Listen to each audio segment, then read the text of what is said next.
The kingdom of heaven is within you and all around you. It is not in buildings made of wood and stone.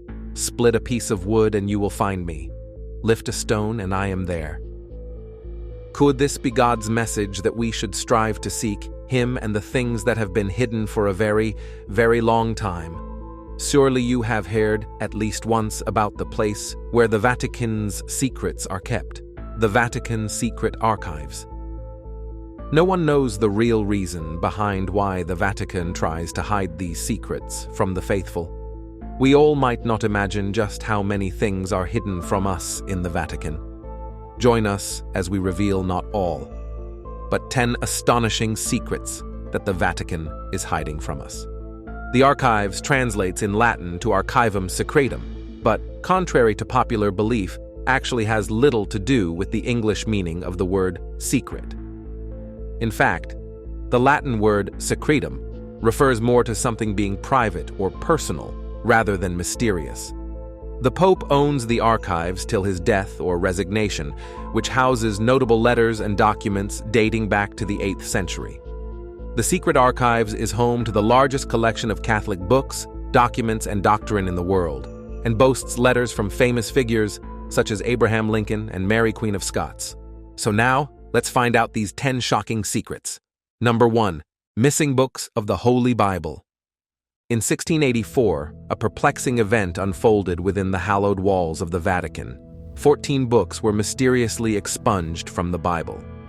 Astonishingly, centuries later, the enigma surrounding this unprecedented removal remains unsolved, leaving us with more questions than answers. There were 80 books in the Bible when it was translated from Latin to English to publish the King James Version in 1611. But today, that number has dwindled to a mere 66, which means there are 14 books have disappeared.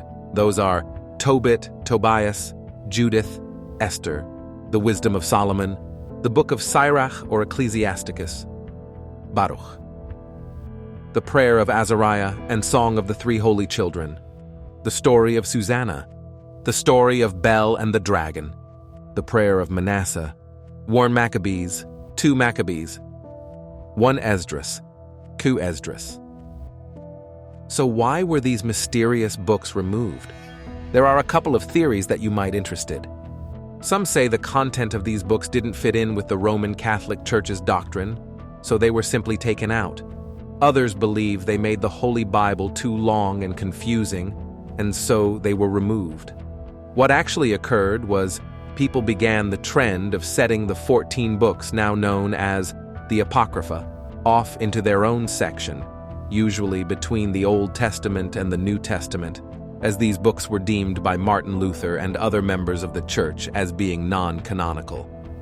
But for whatever reason, the Catholic Church chose to remove them from the Bible so that the Word of God was exactly what they wanted it to be. Before we come to the next secret, I want you to know this. No matter how eagerly you are searching for the hidden secrets in the Vatican archives and waiting for the day everything is completely revealed, remember this. You don't have to go through the trouble of searching all the archives to find the kingdom of heaven. It's already in you. And now, let's come to the second secret: alien influences on ancient civilizations. A Russian professor, Genrikh Ludwig, allegedly gained access to the Vatican's secret archives in the 1920s and came across some extremely disturbing information. The story goes that Ludwig was allowed into the archives, where he discovered over 53 miles of shelving and 35,000 volumes of catalogs. There were documents from over 12 centuries of European history. While he was browsing through the seemingly endless corridors of ancient texts, he started finding things that didn't make sense. He claimed there were papers that discussed how aliens had influenced all the most ancient civilizations in the world, from the Egyptians to the Mayans. He also allegedly found historical records of nuclear-style weapons being used in ancient times. One text purportedly explained how the walls of Babylon were melted by a weapon that produced monstrous temperatures. However, this information should only be considered as a reference because this information has never been confirmed, and Ludwig's story has been circulating for nearly a century without any evidence. The professor was never able to leave the Vatican with these documents, if he ever truly entered. So conveniently for his story, no one except him has ever claimed to have seen them. Still, it's interesting that the information about aliens visiting ancient societies and helping them progress fits with some current theories about how aliens may have helped ancient civilizations advance. In the 4th millennium BC, the Sumerians established what is known as the birthplace of civilization, building walls, laying down irrigation canals, and coming up with a writing system. It could be that the aliens helped them advance, and that the Vatican has known about it all this time.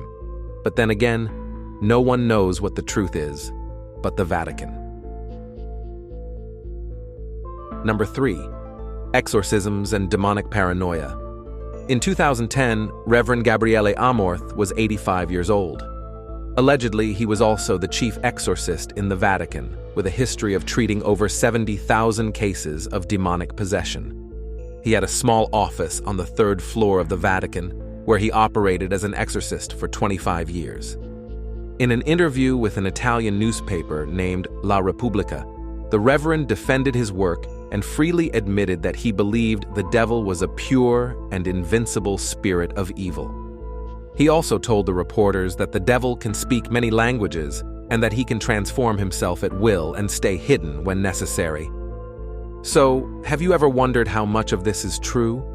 It is factual that the Vatican has sanctioned over 70,000 exorcisms and that they have had a chief exorcist, which is pretty shocking on its own. What may not be factual, and would certainly be even more shocking, are the Reverend's specific claims of demonic possession.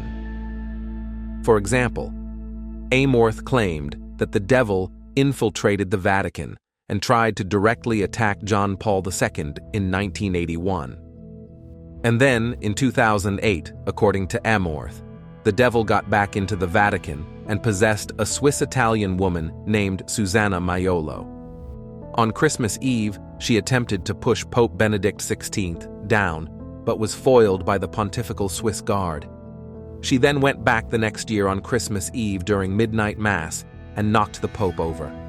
While it's very likely that Susanna was suffering from some kind of psychiatric distress, the Reverend believed that she was also a servant of the devil. The Reverend passed away in 2016, leaving behind a rather bizarre legacy of demonic paranoia in the Vatican. What do you think? Was the woman genuinely possessed by the devil's spirit? Now let's come to one of the biggest and make humans most curious is the 3 secrets of Fatima. The Vatican may look like a simple religious organization from the outside, but they have their prophecies and their secrets, many of which it is assumed they would prefer outsiders not to know about. The biggest prophecy of all was delivered on March 13, 1917. 3 young Portuguese shepherds were allegedly visited 6 times by an apparition of the Virgin Mary. Throughout these visits, the Virgin Mary was said to have given the children 3 prophetic secrets, and these secrets were apocalyptic visions of the end of the world. Lucia Santos became the speaker for the 3 shepherd children. In 1941, she finally revealed 2 of the secret prophecies. In 1943, the Bishop of Leiria asked Lucia to reveal the 3rd secret, but she refused, stating that she didn't think God was ready for her to unveil the secret yet. Later that year, the bishop had enough and ordered that Lucia write down the 3rd secret. She did, but sealed it in an envelope with directions not to open it until the year 1960. The first secret revealed by Lucia was a graphic and terrible vision of hell. The second secret had to do with World War I and World War II. She predicted that World War I would end, but that another war would quickly follow should men continue to offend God. The 3rd secret was hugely controversial and not released by the Vatican until the year 2000, 83 years after the vision occurred. Lucia gave a vivid description of a bishop dressed in white who was shot down in a city in ruins. According to the Vatican, this vision refers to the persecution of Christians in the 20th and 21st centuries, or even to the 1981 assassination attempt on Pope John Paul II. It's impossible to know whether the children really were visited by the Virgin Mary and whether the prophecies have truly come to pass.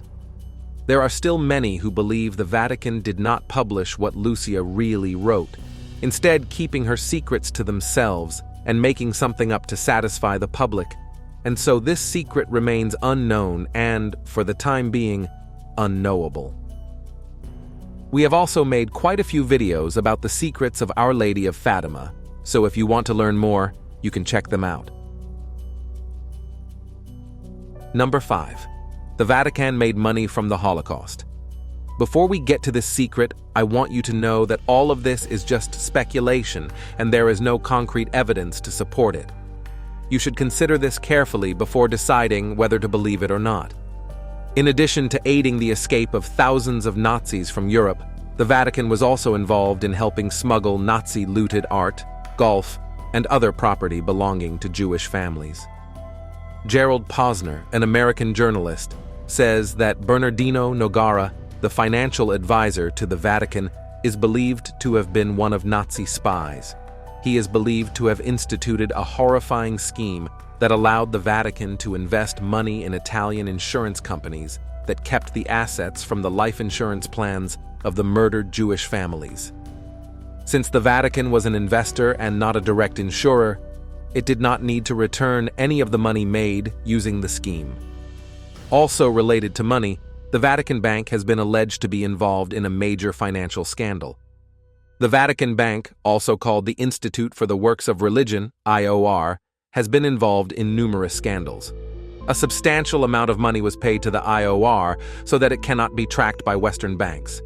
The IOR was used to store billions of dollars, the details of which have never been publicly revealed. Number 6. UFO over Vatican City. In 2007, a mysterious orange disc was spotted hovering over the Vatican. Witnesses saw what can only be described as a silver-orange glowing saucer in broad daylight hovering over the dome of St. Peter's Basilica. The disc was photographed, many different people claimed to have seen it, and then all mention of it was gone. As quickly as it caught the attention of citizens around the globe, the UFO visiting the Vatican was out of everyone's memory. But that doesn't change the fact that something strange and seemingly alien hovered above the Vatican for several minutes. If we consider for a moment that this was really an alien ship and that it really was lurking above the Vatican, can one assume that the two entities were in contact with one another? One could assume that the Vatican knew something about the UFO, but there's no evidence for such a claim. There did appear to be something strange in the sky that day, but nobody has any way of knowing if it truly did come from outer space or if the disc was merely a fleck on someone's camera lens. Do you really think the Vatican is in contact with extraterrestrial beings? Let me know your ideas, no matter how crazy they are. Number 7. Hypocritical Hollywood funding. Does the Vatican profit from things it proclaims not to believe in? In particular, did the Vatican invest millions of euros in getting the film Rocketman produced? This would seem like a hypocritical investment, considering Rocketman was a film about Elton John finding happiness in his marriage to his husband, David, and the Catholic Church refuses to recognize same-sex marriages. Even though that's what the movie was about, the Vatican seemingly had no problem investing over $4 million in getting the film made. But it's a bit more complicated than that. The Vatican's Secretariat of State is always investing money. In this case, they invested millions in the Centurion Global Fund. This fund went on to back several films in Hollywood, and unfortunately, much of these funds came from donations from the faithful.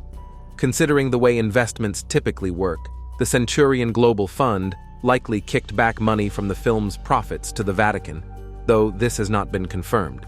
However, the Vatican probably didn't know exactly which movies their money was going towards, but they also probably didn't mind receiving some of the profits either.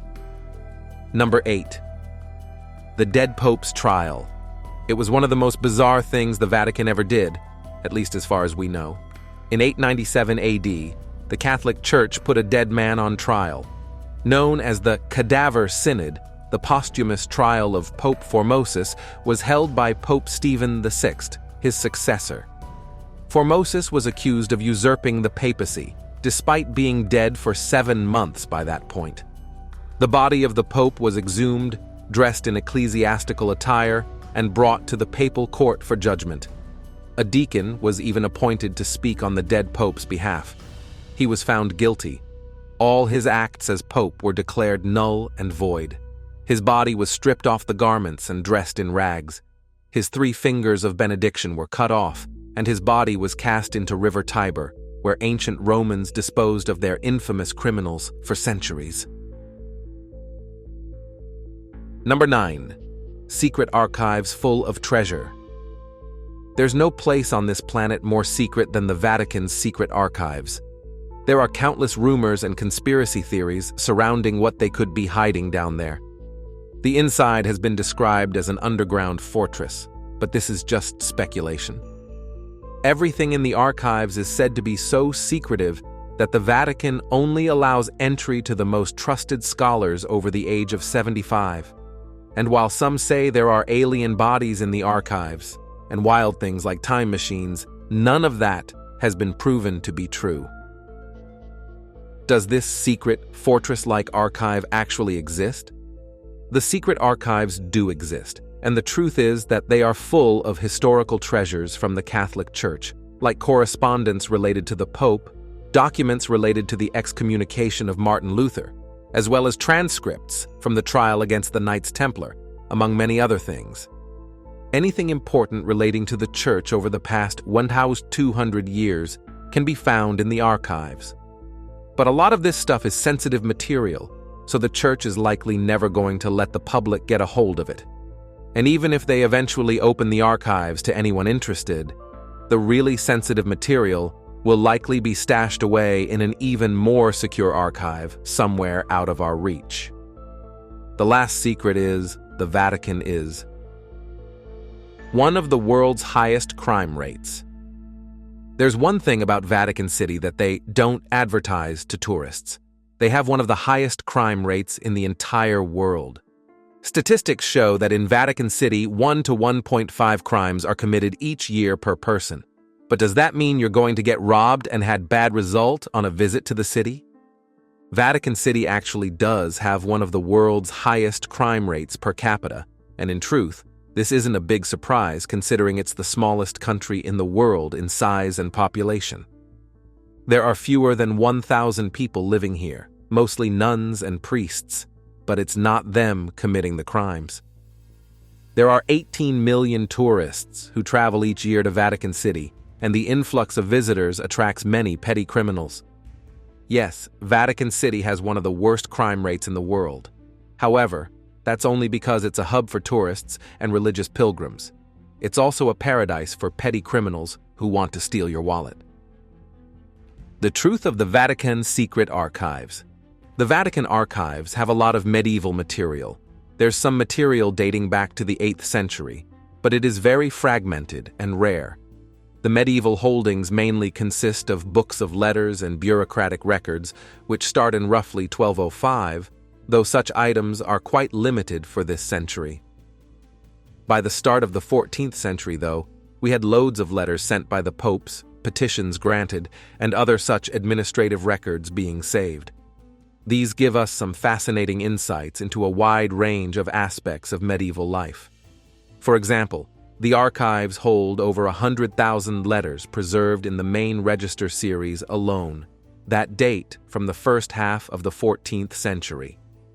These were produced by the main bureaucracy at the papal court and by the Pope's personal secretaries. And that 100,000 isn't counting anything in the auxiliary registers, which were documents produced by the papacy's specialized departments while documenting their work. These registers tell us quite a lot about life in the 14th century, both for the high European aristocrats in contact with the papacy and for lower-level petitioners. Those at lower social echelons might navigate the papal bureaucracy to have some claim validated, such as having a land claim recognized or getting their marriage to a slightly too closely related cousin legalized. High-level nobles may be discussing setting up crusades, peace negotiations with enemy states, or getting their marriage to a much too closely related cousin legalized. We can learn a lot about what activity the papacy had taken an interest in, how church administration worked, and what things medieval people sought official forgiveness for. For example, through these, we know that King Philip VI of France was well on his way to launching a crusade when the outbreak of the 100 Years' War in 1337 forced him to pull all his troops back to North France. We know about sordid crises between rival monks who fought to become the next abbot of their monastery. You find reams of land disputes between minor individuals otherwise completely lost to history. We even know more about international trade and travel. The papacy issued trade and pilgrimage licenses to visit the Muslim world and handed down punishments to people who did so behind the Pope's back. In this trove is a huge archive, nearly complete, of papal letters. What a pope wrote to other world leaders can be quite revealing about their hopes and ambitions. Comparing the letters of different popes can help us understand what each thought was most important at the time. The popes weren't writing about secret deals to destroy the Templars. That deal was quite public, and all 60 meters of scroll detailing it are available to scholars. They're not establishing global secret societies. The papal letters show us popes trying to maintain a semblance of European peace, when they're not the ones disrupting it, of course, and preserve papal authority in the face of changing global politics. They detail the Pope's efforts at negotiating with the Mongols and their missions to China. They even set up an archbishopric in Beijing at the end of the 13th century. The popes try to broker peace in the 100 Years' War. They were working to control the supply of war goods to the enemies of Western Christendom. They dwell on efforts to try and reunify the Latin and Greek churches, which were separated first in 1054, and which were permanently ripped apart when the Fourth Crusade sacked Constantinople in 1204. They detail excommunications for breaking the unity of Christendom, some for some pretty grand things, such as King Philip IV of France for having Pope Boniface VIII roughed up, or a Catalan private army for conquering Christian-held territories in the East. They also detail excommunications for smaller offenses, like transporting iron or slaves to war enemies. They show in great detail how people reacted to theological arguments and heresies, both in Europe and in other Christian countries like Armenia, which was often suspected of being a bit heretical, but kept getting exonerated by the Inquisitions. All this stuff is cool, but not evidence of USOs cool. Hidden Vatican scandals. Besides the aforementioned secrets, I think you might want to hear a few more secrets about the Vatican, especially the scandals. These archives might hide Christological conspiracies and suppressed scandals.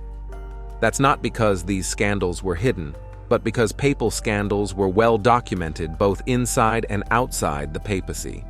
Much of the medieval material in these archives comes from a period called the Avignon Papacy. When most people think of the Pope, they think of Rome. But for nearly 70 years in the Middle Ages, the papacy was evicted. In the early 14th century, the papacy was forced to flee Rome. The papacy had had some very public disputes with the aristocrats of the city of Rome, and things were getting dangerous. In 1303, the 71-year-old Pope Boniface VIII was beaten in his own home and died shortly afterward. From then on, the threat of physical violence against the popes was ever present in Rome, so the papacy moved to Avignon, France. There, 7 successive popes ruled as secular princes. Famed medieval poet Petrarch referred to the Avignon papacy as the Babylon of the West. They were famous for misbehaving. So, the Avignon papacy was no stranger to public controversy. They were vocally criticized by lots of people, even, in fact, mainly, from within the church itself. For example, the second Avignon pope, Pope John XXIII, raised several armies and had a very public war with the North Italian city-states over several decades. This conflict devastated North Italy and was, even in his own lifetime, considered extreme. John then caused a theological controversy with a bit of light heresy. Late in his life, he made proclamations about the end times that dead people would only see God after Judgment Day, which was against church doctrine then and now. The fourth Avignon Pope, Pope Clement VI, was famed for holding his court at Avignon as if he were royalty. He established a lavish and corrupt papal culture that was gleefully continued by subsequent popes in Avignon and by those who followed upon their return to Rome, such as the infamous Borgia popes. These popes called shady crusades for obviously personal gain against Europeans or allies. Over and over again, they botched the political alliances directed at fighting the Turks and the Mamluk Sultanate, an Egyptian empire that dominated the Near East from the 13th to 16th centuries. Another major public scandal of the late medieval papacy was between the church and the friars, a very powerful set of monks who had sworn themselves to poverty.